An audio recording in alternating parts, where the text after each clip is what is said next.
Hey everyone, Randal Schwartz back again with another tip or trick or technique about the world of Dart and Flutter.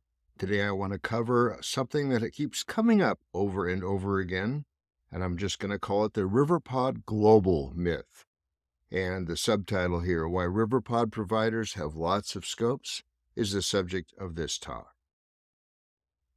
So first off, let's identify the myth. The myth is that I hear, but Riverpod is all globals. Riverpod is all globals. Always gets brought up by certain kinds of people that just really need to have a reason to hate Riverpod, I think. And it's usually followed by, yeah, and we know all globals are evil. Yes, we do know that. And I agree. I agree with this point, which is why I wrote this talk and I'm presenting it now. Because it's also usually in contrast with some other state management systems like block or provider. And the myth again being that somehow Riverpod uses globals and therefore it's not as cool or useful or practical as these other providers. So this is a myth. I'm here to set the record straight, to explain why, and hopefully maybe take some of the wind out of those sails so I can at least have a video and a presentation I can point people at about this. So let's start by really looking at the scopes of Riverpod. Riverpod actually has three different directions, axes of scopes. It has the namespace for the provider itself. This is how you're going to reference the provider in your consumer code. It has the position in the widget tree. We're talking about Flutter Riverpod here, although Dart Riverpod also has scoping around the area of getting to the provider containers. And it has family identifiers. So a family provider, of course, allows many instances of the same technology of a given provider, but completely distinct life cycles. So let's look at each of these. So let's start first with the namespace for the provider. So that is when you access a provider, you need two things. You need an identifier like foo provider, and you also need a ref that you're going to get from your consumer widget. Or if you're talking about a provider container, it's the container itself. And the identifier has to be something that's pointing at a variable that has a lifetime from the first use of the provider, because all providers are lazy, from the first use of the provider to program termination. So it has to be fairly global. So there are three options, though, not just one option. There's the classic one. This is the one that's in all the docs. 95% of the examples show, yes, a global variable. Final foo equals provider of something or stream provider of something or whatever you want to do with that. And that's true. 95% of the providers I've written have been globals for that level. Now, and this is something that gets overlooked quite a bit, they can be library local. You know, those variable names that begin with underscore that are local to typically a file, because a library is usually just one file, but can be local to, say, a part of suite of files. That's a library. So you could have providers that only relate to one small part of your application that are strictly library local. And therefore, those names, those instances, those designs do not interfere with anybody else's code. But here's another one that often gets overlooked as well. Again, it just has to be alive from its first reference all the way to the end of the program. And guess what? Static locals from classes are also that.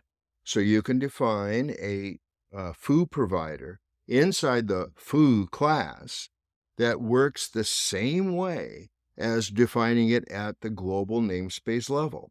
And you would reference it as a class static, so it'd be foo.fooProvider, and there we have access to our provider, again, very tightly namespaced, local only to the given class. Oh, if you want to go even nuttier, that class can also be library local. That's way down in the weeds at that point, so very, very narrow references to that. Who says they're all global? Ha! So what's funny is that with these three namespaces, it's already one more scope than you can do with block or providers. Since both of those are class-based, that's the only level of scoping they do. So this is already one level further because you can't have nested classes.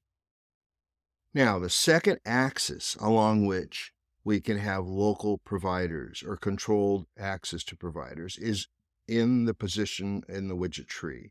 And this is, of course, where provider scope comes into play. So the very top provider scope, of course, is the provider scope at the top level of your tree, typically in main, where you're calling run app, provider scope, and then you're down to the rest of your code. That's just the default one. That's where most stuff ends up. And again, 95% of the providers I've written are global variables looking at the top level provider scope only. And that's been sufficient for some fairly large projects that I've been on. But above any subtree of widgets, you can insert an additional provider scope. And this creates a narrowing. It declares a overridden temporarily local set of providers. Now, what's nice about this is that then they have a life cycle that's tied to that subtree. They have a visibility that's tied to that subtree. So you can have, for example, a tree of widgets to have different elements on a form, and they can each have their own provider tree that applies only to that widget. So this is really nice. Outside references to that same named provider access, again, the more global provider, whatever's further up in the tree. And yes, these do even nest if you want to go really crazy. Now, dialing back on what you might have seen in past documentation, this mechanism is now primarily intended to be used only for testing, And that's because we can use it during a test to override a provider that may be giving us a service or a controller or a repo. So that's the primary use for this now. People are still using it a lot for the old school, let's have a separate provider for each tree stuff. And that's because that mimics the way that the classic provider package worked, where you inserted a dependency injection in the middle of your context tree, and then only the things below that could see this specific instance of the providers. But it's more awkward to use than that. Provider scope is a clumsier syntax, believe it or not, than using provider, the classic provider. So yes, it got poo-pooed, and I understand why. It's because it's not that easy to use then. It's a lot more work to think about it. But we're again now, within the Riverpod community, we're discouraging this use to create tree local providers. And let me get to how we really are intending us to do this now. We're going to bring in the notion of family keys. Now, family in Riverpod allows you to have the same code, but used with different instances of providers that are identified uniquely by either a single key or a combination of keys if you're using something like the new builder, because you can give it multiple variables and it will coalesce those into ultimately a single key inside. So you can use family keys to also have a regional provider similar to how provider scope works. All you need to do is generate a unique local family key. So for example, we would create data key and we just use the global key constructor. This is a key from the Flutter world. So it's basically guaranteed to be unique at any given time. If you try to have multiple global keys for keys on widgets, for example, you'll get notifications. That's a bad thing to do. But in this use, we can create one and just hold on to it.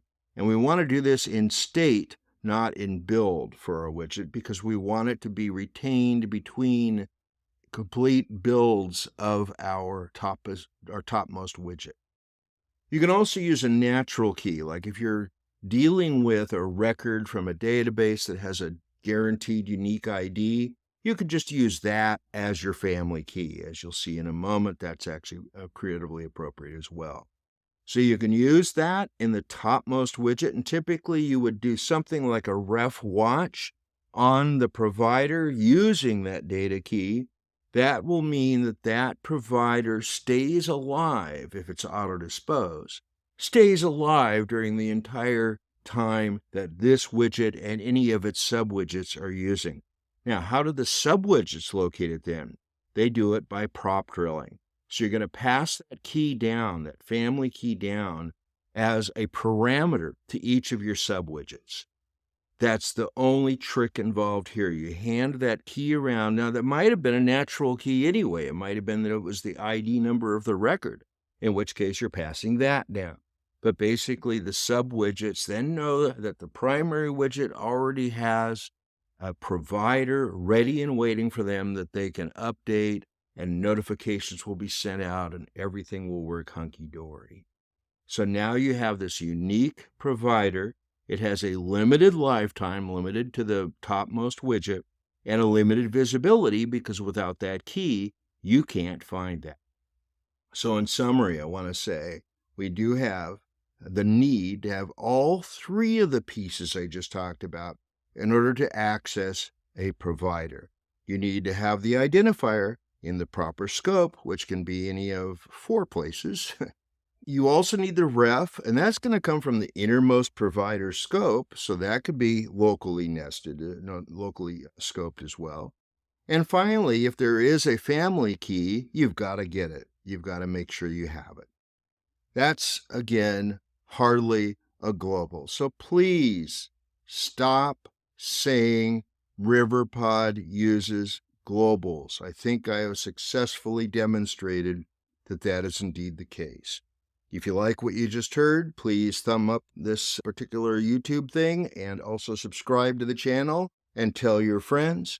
And if you like what I'm doing, I do have a Buy Me a Coffee link and also a Patreon link there in the show notes. Thanks a lot.